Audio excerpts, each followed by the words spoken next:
내 나이 72 한평생을 설렁탕을 팔며 한 푼 한 푼 모은 17억을 한순간에 잃었습니다.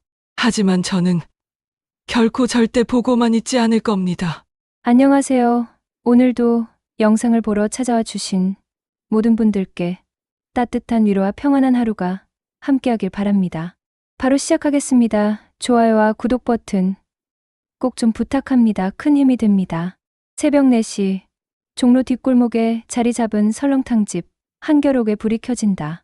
박정옥은 72년의 세월을 견뎌온 손으로 성냥을 켜고 가마솥 아래 불을 지폈다. 무릎이 시끈거리고 허리가 뻐근히 아파와도 오늘 하루도 성실히 하루를 시작한다. 푸른 불꽃이 솟아오르자 어둠 속에서도 주름진 얼굴이 온화하게 물들었다. 또 하루가 시작이구나. 독백처럼 흘러나온 말이 새벽 공기 속으로 스며들었다. 정옥은 어젯밤부터 푹 고아둔 사고를 젓가락으로 찔러보며 만족스럽게 고개를 끄덕였다. 뼈가 부드럽게 부서지는 것을 보니 국물이 제대로 우러났다. 이런 새벽이 벌써 몇 번이나 지나갔을까. 25에 시집와서 남편과 함께 이 작은 가게를 차리고 홀로 된 지도 어언 15년. 2달을 키워내기 위해 하루도 쉬지 않고 이 자리를 지켜왔다. 엄마, 이제 그만하셔도 돼요. 큰딸 윤미경이 지난주에도 같은 말을 했다. 시청에서 7급 공무원으로 일하는 미경은 언제나 현실적이었다.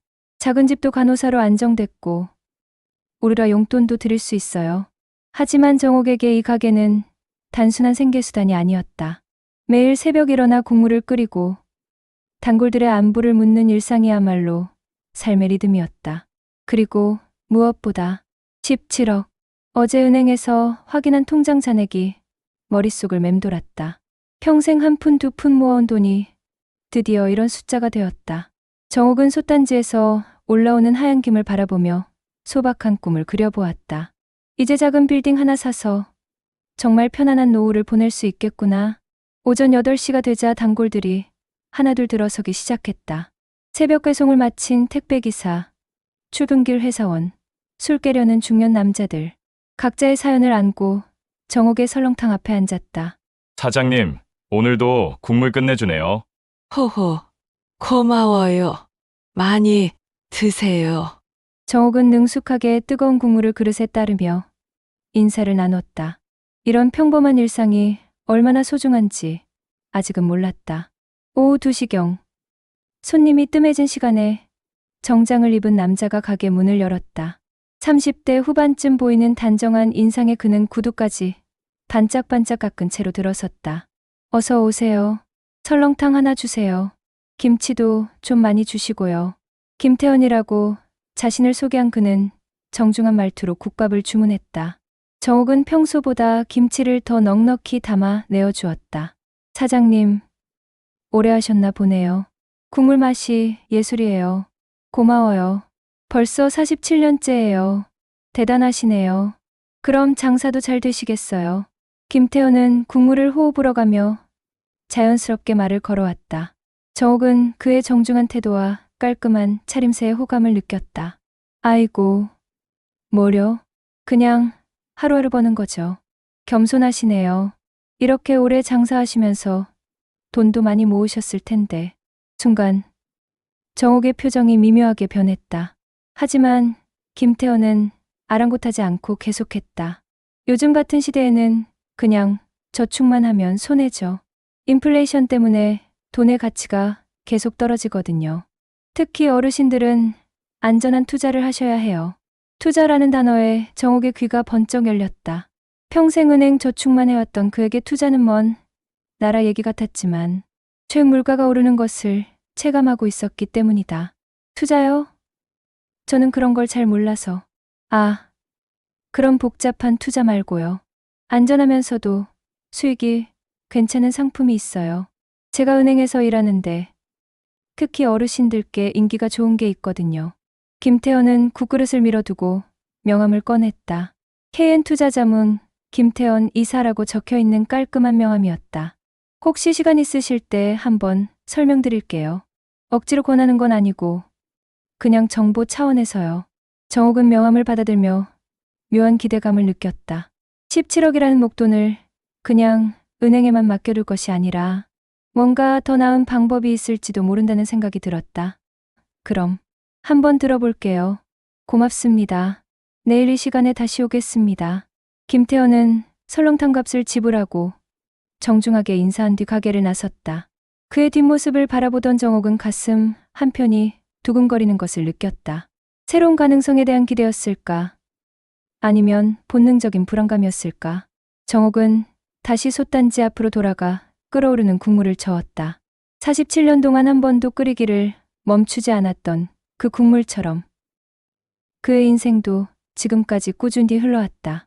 하지만 내일부터는 조금 다른 이야기가 시작될 것이었다. 어둠이 내려앉은 종로 골목에서 한겨울의 불빛이 여전히 따뜻하게 빛나고 있었다. 다음 날 오후 김태현은 약속한 시간에 정확히 나타났다. 이번에는 검은색 서류 가방까지 들고 와서 더욱 전문가다운 인상을 풍겼다. 사장님, 어제 말씀드린 상품 자료를 가져왔어요. 김태현은 테이블 위에 화려한 색깔의 브로셔를 펼쳐놓았다. 프리미엄 노후연금형 리츠아리아이티스 안전하고 확실한 월 배당 보장이라는 제목이 금색 글씨로 반짝였다. 리츠가 뭔가요? 정옥이 조심스럽게 물었다. 김태현은 마치 기다렸다는 듯 환한 미소를 지으며 설명을 시작했다. 아, 쉽게 말씀드리면 부동산 투자 상품이에요. 여러 사람이 돈을 모아서 좋은 건물들을 사고 그 임대료를 나눠 갖는 거죠. 무엇보다 정부에서 인증한 금융상품이라 안전해요. 김태현은 브로셔의 그래프를 손가락으로 가리키며 계속했다. 보세요. 지난 3년간 월 평균 17% 배당을 지급했어요. 만약 1억 원을 투자하시면 매달 170만 원씩 들어오는 거예요. 은행 이자랑은 차원이 다르죠. 정옥의 눈이 번쩍 뜨였다. 17억을 투자하면 매달 2,800만 원이 넘는 돈이 들어온다는 계산이었다. 평생 새벽부터 밤까지 일해도 한 달에 겨우 몇백만 원 버는 것에 비하면 꿈 같은 얘기였다. 정말 그렇게 많이 주는 거예요? 네. 하지만 아무에게나 권하는 상품은 아니에요. 최소 투자 금액이 있어서요. 보통 5억 이상 투자하시는 분들께만 제안드리는 VIP 상품입니다. 김태현은 또 다른 서류를 꺼냈다. 지난달 배당을 받은 고객들의 통장 사본이라며 매민 자료에는 정말로 수천만 원씩 입금된 내역들이 빼곡했다. 이분들은 모두 실제 고객이세요. 여기 보시면. 그는 한 통장을 가리키며 말했다. 이분은 10억 투자하셔서 매달 1,700만 원씩 갖고 계세요. 벌써 2년째예요. 정옥은 가슴이 두근거리는 것을 느꼈다. 하지만 동시에 불안감도 밀려왔다. 그런데 혹시 손해볼 수도 있는 건 아닌가요? 사장님, 걱정 마세요. 이건 원금 보장 상품이에요. 정부에서 관리 감독하고 보험도 들어있어서 절대 손해볼 일 없습니다. 김태현은 공인인증서가 찍힌 서류와 금융감독원 로고가 들어간 문서까지 보여주었다. 모든 것이 그럴듯해 보였다. 그럼 한번 해볼까요? 정옥이 조심스럽게 말하자 김태현은 내심 쾌재를 부르며 말했다. 현명한 선택이세요. 그런데 사장님, 이 상품은 이번 달 말까지만 모집해요. 다음 달부터는 투자 기회가 없어서. 며칠 후 정옥은 KN은행을 찾았다. 평생 거래해온 은행이었지만 17억이라는 큰 돈을 송금하려니 마음이 무거웠다. 어머니, 정말로 투자하실 거예요? 창구 직원 김미영이 걱정스러운 표정으로 물었다. 10년 넘게 정옥의 통장을 관리해온 그는 갑작스러운 대금, 이체에 의아함을 표했다. 믿을 만한 분이 소개해 주신 거라서. 그래도 너무 큰 금액이에요. 한 번 더 신중히 생각해 보세요. 요즘 투자 사기가 많거든요. 하지만 정옥의 마음은 이미 기울어 있었다. 매달 받을 거액의 배당금을 상상하니 가슴이 설렜다. 괜찮아요. 정부에서 보증하는 거라고 하던데요. 결국 17억 전액이 김태현이 알려준 계좌로 송금됐다. 정옥은 투자 확인서를 받으며 새로운 인생이 시작되는 기분이었다. 한 달이 지났다. 김태현이 약속했던 첫 번째 배당금 지급일이었다. 정옥은 새벽부터 은행 어플을 들여다봤지만 통장에는 아무런 변화가 없었다. 이상하네. 늦어지나? 전화를 걸어봤지만 김태현의 번호는 이미 연결되지 않았다. 사무실로 찾아가니 그곳은 완전히 비어 있었다. 건물관리사무소에서는 한 달 전에 이미 계약이 해지됐다고 했다.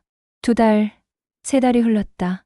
배당금은커녕 원금에 대한 소식조차 들을 수 없었다.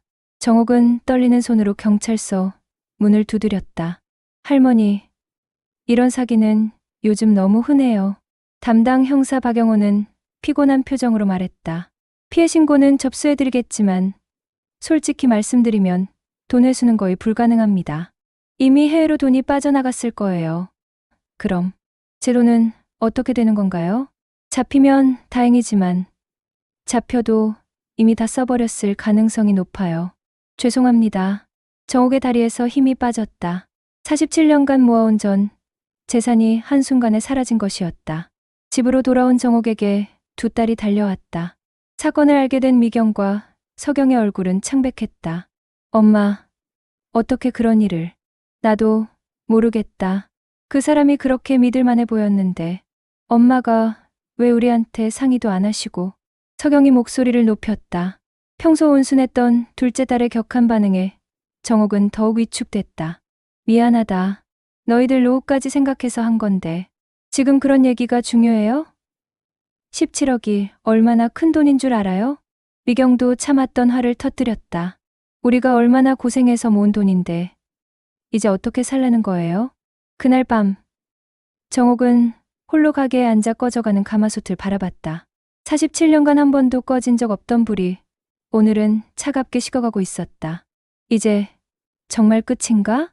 어둠 속에서 흐르는 눈물만이 무너진 신뢰와 깨진 꿈을 대변하고 있었다. 사흘째, 한겨록의 문은 굳게 닫혀 있었다. 종로 뒷골목을 지나는 사람들은 고개를 갸웃거렸다. 47년 동안 단 하루도 문을 닫지 않았던 그 설렁탕 집이 왜 이렇게 조용한 걸까? 평소라면 새벽부터 피어오르던 하얀 김도 구수한 사골 냄새도 없었다. 박정옥은 가게 뒤편 작은 방에서 이불을 뒤집어 쓰고 웅크리고 있었다. 17억. 그 숫자가 머릿속에서 맴돌 때마다 가슴이 무너져 내렸다. 평생 모은 돈이 한순간에 사라졌다는 현실이 받아들여지지 않았다. 어떻게 딸들한테 말하지? 휴대폰이 계속 울렸다. 미경이, 서경이, 그리고 단골들까지. 하지만 정옥은 전화를 받을 수가 없었다. 자신이 얼마나 바보 같은 짓을 했는지 인정하는 것 자체가 너무 창피했다. 엄마, 왜 전화를 안 받아요? 셋째 날 오후, 큰딸 미경이 열쇠를 들고 들어왔다. 뒤어 둘째 서경도 부랴부랴 따라 들어왔다. 방 안에 정옥을 본 2딸의 얼굴이 창백해졌다. 엄마, 왜 이러세요? 아프세요? 가게는 왜 안 열어요? 단골 아저씨들이 다 걱정하고 있어요. 정옥은 이불을 더 깊이 뒤집어 썼다. 어떻게 말해야 할까? 평생 검소하고 신중하게 살아온 어머니가 순식간에 전 재산을 날려버렸다고 어떻게 말할 수 있을까? 엄마, 미경이 이불을 확 잡아당겼다. 그제서야 드러난 정옥의 얼굴은 말이 아니었다.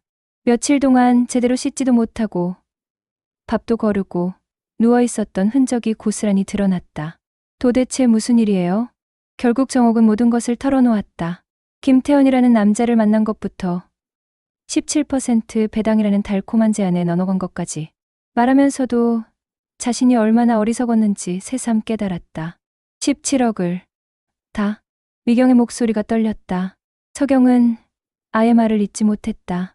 미안해, 미안해. 정옥의 눈에서 눈물이 뚝뚝 떨어졌다. 2딸 앞에서 이렇게 초라한 모습을 보이는 것이 너무 부끄러웠다. 엄마가 어떻게 이런 일을, 평생 그렇게 신중하시던 엄마가. 딸들의 탄식이 정옥의 가슴을 더 아프게 찔렀다. 그때였다. 사장님, 사장님 계세요? 밖에서 익숙한 목소리가 들려왔다. 단골 중 한 명인 박영만의 목소리였다. 30년 넘게 한겨록을 드나들던 그는 정옥에게 아버지 같은 존재였다. 사장님이 사흘째 가게 문을 안 여는데 혹시 몸이 아프신가 해서요. 미경이 나가서 상황을 설명했다. 박영만은 충격받은 표정으로 방 안으로 들어왔다. 이런, 사장님이 이런 일을. 박영만은 한숨을 깊게 내쉬더니 갑자기 휴대폰을 꺼냈다. 그런데 사장님, 이 사람 혹시 아세요? 휴대폰 화면에는 한 남자의 사진이 떠 있었다. 정옥의 눈이 번쩍 뜨였다. 이 사람이 맞죠? 김태원이라고 자기소개하던 그 사람 맞죠? 박영만의 표정이 굳어졌다. 이놈이 오늘 아침에 종로 다른 가게에서 또 투자 권유하더군요. 김치찌개집 사장님한테요. 똑같이 17% 대당 어쩌고 저쩌고 하면서요. 순간 정옥의 몸에 전기가 흐르는 것 같았다. 절망에 빠져있던 정신이 번쩍 깨어났다. 뭐라고요? 제가 우연히 지나가다 들었는데 말투며 하는 짓이 영수상에서 사진을 찍어뒀어요. 혹시나 해서요. 정옥은 벌떡 일어섰다. 며칠 동안 축 늘어져 있던 어깨가 다시 펴졌다. 그 놈이 또 다른 사람을 속이려고? 그런 것 같아요. 김치찌개집 사장님도 나이 많으신 분이라 걱정되더라고요. 정옥의 눈에서 분노의 불꽃이 타올랐다. 자신이 당한 것만으로도 억울한데 또 다른 선량한 사람을 속이려 한다니. 안 돼. 절대 안 돼. 엄마, 내가 당한 건 어쩔 수 없다 쳐도 다른 사람까지 당하게 둘 수는 없어. 정옥은 거울 앞에 서서 며칠 동안 방치했던 자신을 정돈하기 시작했다. 세수를 하고 머리를 빗고 깔끔한 옷으로 갈아입었다. 엄마, 뭐 하시려고요? 내 돈은 내가 찾아야지. 미영이 깜짝 놀라 말렸다. 엄마, 위험해요. 경찰도 어렵다고 했잖아요. 하지만 정옥의 결심은 확고했다. 그는 낡은 수첩을 꺼내더니 뭔가를 적기 시작했다. 서경아, 내 남편 회사에서 컴퓨터 일한다고 했지? 네. 화이트 해커인데요. 그럼 컴퓨터로 사람 찾는 것도 할 수 있겠네? 아마 할 수 있을 거예요. 정옥은 수첩에 김태현의 특징들을 하나씩 적어나갔다. 키, 몸무게, 목소리 톤, 입버릇, 심지어 구두 브랜드까지. 72년을 살아온 그의 관찰력은 생각보다 예리했다. 영만 씨, 그 김치찌개집이 어디예요? 종로 3가 쪽인데요. 좋아. 일단 거기부터 시작하자. 박영만이 걱정스럽게 말했다. 사장님, 너무 무리하지 마세요. 정옥은 고개를 저었다. 영만 씨, 나는 47년 동안 새벽 4시에 일어나서 뜨거운 국물을 끓여왔어요. 손님들 한 분 한 분 정성으로 대접해왔고요. 그런데 그런 나한테서 평생 모은 돈을 훔쳐간 놈을 가만히 두고 볼 수는 없어요. 그의 목소리에는 72년 인생의 무게가 실려 있었다. 더군다나 또 다른 사람을 속이려 한다면 내가 막아야죠. 정옥은 문 앞에 서서 한겨록을 바라봤다. 47년 동안 자신의 터전이었던 이곳. 하지만 이제는 단순히 국밥만 끓이는 곳이 아니었다. 자, 이제 진짜 싸움을 시작해보자. 저녁 노을이 종로 골목을 물들이는 가운데 한 노인의 새로운 전쟁이 시작되었다. 국물처럼 오래 우려낸 인생의 진국이 이제 진짜 맛을 보여줄 차례였다. 오전 10시 종로 3가 골목. 박정옥은 김치찌개집 백채 맛있는 김치찌개 맞은편 담배 가게 앞에서 숨을 죽이고 있었다. 72세의 나이에 이런 잠복 수사를 할 줄이야. 어제 사위 민준이에게 배운 대로 휴대폰 카메라를 켜두고 언제든 촬영할 준비를 마쳤다. 컴퓨터로 찾은 정보가 맞다면 오늘쯤 나타날 거야. 사위의 해킹 실력은 상상 이상이었다. 김태원이 사용한 가짜 신분부터 실제 이름인 이병헌, 그리고 그의 행동 패턴까지 파악해냈다. 3일에 한 번씩 같은 지역을 순회하며 무인들을 타겟으로 하는 치밀한 계획범이었다. 할머니, 여기서 뭐 하세요? 담배 가게 사장이 궁금한 듯 물었다. 아, 저기 찌개집 사장님이랑 약속이 있어서요. 정옥은 자연스럽게 둘러댔다. 평생 거짓말 한번 제대로 해본 적 없는 그였지만 지금은 달랐다. 17억을 되찾기 위해서라면 뭐든 할 수 있었다. 11시 30분이 되자 익숙한 실루엣이 골목 입구에 나타났다. 저놈이다. 정장 차림의 김태원이 고향집을 향해 걸어왔다. 정옥의 심장이 빨리 뛰기 시작했다. 분노가 치밀어 올라 당장이라도 뛰쳐나가 목덜미를 잡고 싶었지만 꾹 참았다. 일단 증거부터 확보하자. 김태원은 고향집 문을 열고 들어갔다. 정옥은 조심스럽게 가게 앞으로 다가가 유리창 너머로 상황을 지켜봤다. 어서 오세요. 뭐 드릴까요? 고향집 사장 할머니의 반가운 목소리가 들렸다. 80이 다 된 연배로 보이는 작은 할머니였다. 김치찌개 하나 주세요. 아, 그리고 잠깐 얘기할 게 있어서 그러는데요. 시작됐다. 정옥은 휴대폰을 들고 녹화 버튼을 눌렀다. 창문 틈으로 들리는 대화를 놓치지 않으려 집중했다. 할머니, 오래 장사하셨나 보네요. 벌써 30년이 넘었지. 아들 장가 보내려고 시작했는데 이제 손자까지 다 컸어. 그럼 돈도 많이 모으셨겠어요. 요즘 같은 세상에 그냥 은행에만 넣어두면 안 되는데. 정옥의 주먹이 저절로 쥐어졌다. 똑같은 수법이었다. 달콤한 말로 접근해서 투자 이야기를 꺼내는 것. 내가 은행에서 일하는데 특별한 상품이 하나 있어요. 매달 17% 수익을 보장하는 17%. 정옥의 눈이 번뜩였다. 완전히 같은 멘트였다. 17%. 그게 말이 돼? 은행 이자도 겨우 3%인데. 고향집 할머니가 의심스러워했다. 정옥은 속으로 잘하고 있어 라고 외쳤다. 할머니, 그게 일반적인 투자가 아니에요. 노후 전용 리츠라고 해서 정부에서 보장하는 상품이에요. 서류 보여드릴게요. 김태원이 가방에서 서류 뭉치를 꺼냈다. 정옥도 봤던 그 가짜 서류들이었다. 여기 보세요. K은행 도장도 있고 정부 인증 마크도 있죠? 정옥은 더 이상 참을 수 없었다.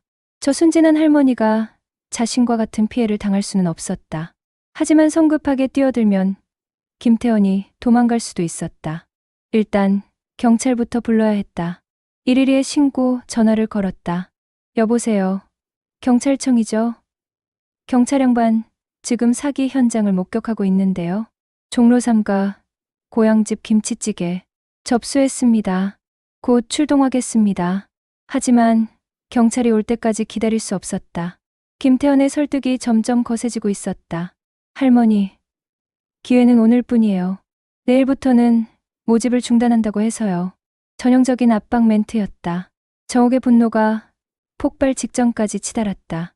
지금 바로 통장에 있는 돈을 옮기시면 다음 달부터 매달 수익을 받을 수 있어요.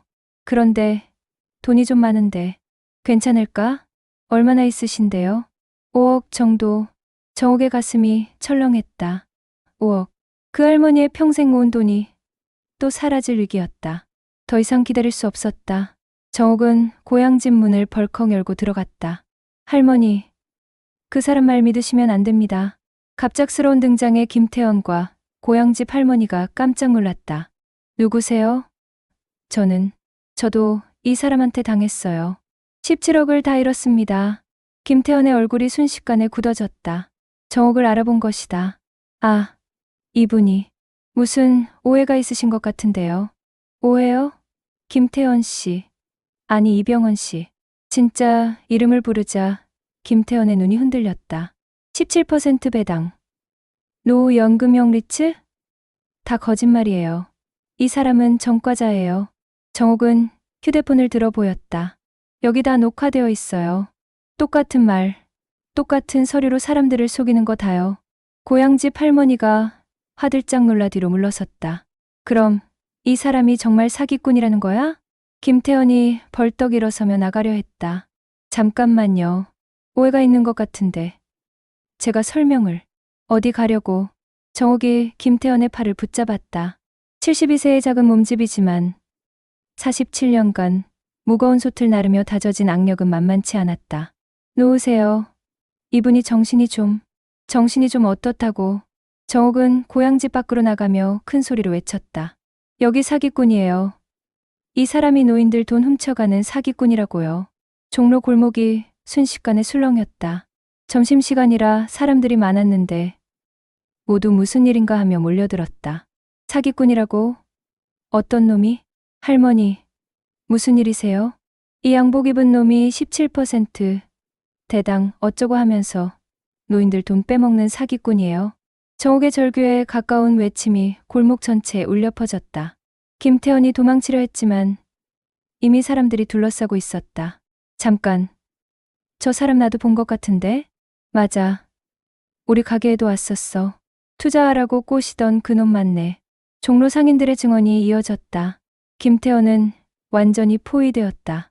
그때 경찰 사이렌 소리가 들려왔다. 경찰 신고했어요. 이 사람 꼼짝 마세요. 정옥은 김태원을 놓지 않았다. 72년 인생에서 이렇게 강했던 적이 있었나 싶을 만큼 그의 손에는 힘이 들어가 있었다. 할머니, 대단하네. 이런 나쁜 놈들은 다 잡아들여야 해. 경찰이 도착했을 때 김태원은 이미 종로 상인들과 시민들에게 완전히 포위되어 있었다. 47년간 국물만 끓이던 할머니가 오늘은 사기꾼을 잡는 수사관이 되었다. 종로 골목 한복판에서 정의가 승리하는 순간이었다. 3개월 후 서울중앙지방법원 피고인 이병헌에게 징역 3년을 선고한다. 판사의 판결문이 법정에 울려 퍼지자 방청석에 앉아있던 박정옥의 어깨가 떨렸다. 72세의 나이에 처음 들어본 법정이었지만 이 순간만큼은 그 어떤 승리보다 달콤했다. 다만 피해 금액이 상당한 만큼 피고인 소유, 부동산 및 계좌 동결을 통해 피해자들에게 60% 배상하도록 명한다. 60%, 17억 중 10억 2천만 원. 전부는 아니지만 포기했던 돈의 절반 이상을 되찾게 되었다. 할머니, 해내셨어요. 옆자리에 앉아있던 큰딸 미경이 눈물을 글썽였다. 처음에는 어머니의 무모한 도전을 말렸던 그였지만 이제는 자랑스러웠다. 법정을 나서며 정옥은 기자들에게 둘러싸였다. 할머니, 소감 한 말씀 해주세요. 다른 피해자들을 위해 어떤 말씀을 하고 싶으세요? 정옥은 잠시 망설이다가 입을 열었다. 저는 72년을 살면서 한 번도 포기해본 적이 없습니다. 새벽 4시에 일어나 국물 끓이는 것도, 2딸 키우는 것도, 그리고 이번 일도 마찬가지였어요. 포기하지 않으면 반드시 길이 있다는 걸 이 나이에 다시 한번 배웠습니다. 그날 저녁, 한겨록은 3개월 만에 가장 북적였다. 사장님, 오늘 설렁탕 10인분 포장이요. 저는 15인분. 우리 회사 전체 직원분까지 50인분 주문할게요. 정옥의 이야기가 언론에 보도되면서 한겨록은 하루아침에 유명해졌다. 사기꾼 잡은 할머니의 설렁탕집이라는 타이틀로 전국적인 화제가 되었던 것이다. 하지만 정옥에게 더 의미 있는 일은 따로 있었다. 할머니, 저도 사기당했는데 어떻게 해야 할까요? 우리 아버지도 투자 사기 피해를 당하셨는데 포기하고 계시거든요. 설렁탕을 먹으러 온 손님들이 하나둘 자신의 사연을 털어놓기 시작했다. 정옥은 국그릇을 나르면서도 귀 기울여 들었다. 그래서 말인데 정옥은 가게 한쪽 구석을 가리켰다. 새로 만든 작은 공간이었다. 어르신 사기 예방 상담소. 깔끔한 간판 아래 작은 책상과 의자 2개가 놓여 있었다. 매주 화요일, 목요일 오후 2시부터 5시까지 상담해드려요. 무료예요. 정말요? 할머니가 직접? 네. 제가 당해봤으니까 어떤 수법인지 잘 알거든요. 그날부터 한겨록의 상담소에는 사기 피해자들과 가족들이 줄을 이었다. 정옥은 자신의 경험담을 들려주며 용기를 북돋워주고 신고 방법부터 법적 대응까지 꼼꼼히 안내했다. 할머니, 책 한번 써보시는 게 어때요? 한 달 후 출판사 편집장이 제안했다. 책이요? 네. 72세의 사기꾼을 잡은 할머니의 이야기 같은 제목으로요. 많은 분들에게 도움이 될 것 같아서요. 정옥은 고개를 저었다. 저는 글을 잘 못 써요. 그런 건 젊은 사람들이 하는 거지. 그럼 인터뷰 형식으로 해도 됩니다. 할머니의 이야기를 많은 사람들이 듣고 싶어 해요. 그렇게 탄생한 책 국물처럼 끓인 용기는 3개월 만에 베스트셀러가 되었다. 인쇄 수익 전액은 사기 피해자 지원 단체에 기부했다. 할머니, TV 출연 요청도 많이 들어와요. 둘째 딸 서경이 휴대폰을 보여주었다. 이 프로그램, 저 프로그램에서 다 출연해달라고 하네요. 하지만 정옥의 대답은 한결같았다. 난 여기서 국밥 끓이고 상담해주는 게 더 좋아. 6개월 후 새벽 4시 정옥은 여전히 가마솥 앞에 서 있었다. 다만 예전과 다른 점이 하나 있다면 이제는 혼자가 아니었다. 할머니, 오늘도 일찍 나오셨네요. 같은 시간에 나와 상담소 청소를 도와주는 자원봉사자들이 있었다. 정옥의 이야기에 감동받은 젊은이들이 하나둘 모여들어 이제는 작은 공동체가 되었다. 오늘 오후 SBC 뉴스데스크에서 온다면서요? 응. 사기 예방 캠페인 촬영한다고 하더라. 정옥은 국물을 저으며 미소를 지었다. 참 신기해. 72년 동안 이 골목에서만 살다가 이렇게 많은 사람들을 만나게 될 줄이야. 오후 2시가 되자 상담소에는 벌써 3명이 기다리고 있었다. 할머니, 저희 아버지가 코인 투자 사기를 당하셨는데 리츠 투자라고 해서 3억을 넣었는데 연락이 안 돼요. 부동산 투자 권하는 사람이 자꾸 전화해서 괴롭혀요. 정옥은 한 명씩 차근차근 상담해 주었다. 72년 인생의 지혜와 직접 겪어본 경험이 가장 강력한 무기였다. 포기하지 마세요. 저도 17억을 다 잃었다고 생각했는데 결국 10억은 되찾았어요. 정말 신고하면 잡힐까요? 잡힐 거예요. 다만 여러분이 포기하지 않고 끝까지 싸워야 해요. 저녁이 되어 상담을 마치고 정옥은 다시 솥 앞에 섰다. 내일 새벽에 쓸 국물을 준비하는 시간이었다. 엄마, 큰딸 미경이 들어왔다. 오늘 뉴스 봤어요. 할머니 덕분에 사기꾼 10명 더 잡혔다고 나오던데요. 그래? 정옥은 별로 놀라지 않았다. 요즘 들어 이런 소식이 자주 들려왔다. 한겨록 상담소를 거쳐간 피해자들이 용기를 내어 신고하고 그 결과 범죄자들이 하나둘 검거되고 있었다. 엄마가 정말 자랑스러워요. 뭘? 그냥 할 일을 한 것뿐이야. 정옥은 솥뚜껑을 열어 김이 올라오는 것을 확인했다. 미경아, 너는 몰랐겠지만 엄마는 젊었을 때부터 꿈이 하나 있었어. 무슨 꿈요? 사람들에게 도움이 되는 사람이 되고 싶었어. 그런데 평생 국밥만 끓이다 보니 그 꿈을 잊고 살았지. 정옥은 국자로 국물을 떠서 맛을 보았다. 그런데 72살에 와서 그 꿈을 이루게 됐네. 한겨록의 불빛이 종로 골목을 따뜻하게 비추었다. 47년 전이나 지금이나 변하지 않은 것은 이 작은 가게에서 피어오르는 온기였다. 다만 이제는 뜨거운 국물뿐만 아니라 사람들의 용기도 함께 끓이고 있었다. 사골 국물은 오래오래 끓일수록 깊어지고 인생도 포기하지 않으면 다시 맛이 진해지는 법이다. 정옥의 독백이 새벽 공기 속으로 스며들었다. 내일도 모레도 한겨록에서는 진한 국물과 진한 용기가 함께 끓어오를 것이다. 오늘 이야기가 가슴에 남으셨다면 좋아요와 구독 버튼 꼭 눌러주세요. 그리고 여러분의 소중한 의견이나 함께 나누고 싶은 사연이 있다면 댓글로 남겨주시면 진심으로 귀 기울이겠습니다. 누군가의 인생 이야기, 사이다, 복수까지 속 시원히 전해드릴 수 있도록 따뜻한 이야기로 다시 찾아오겠습니다. 여러분의 하루가 오늘도 평안하기를 바라겠습니다. 감사합니다.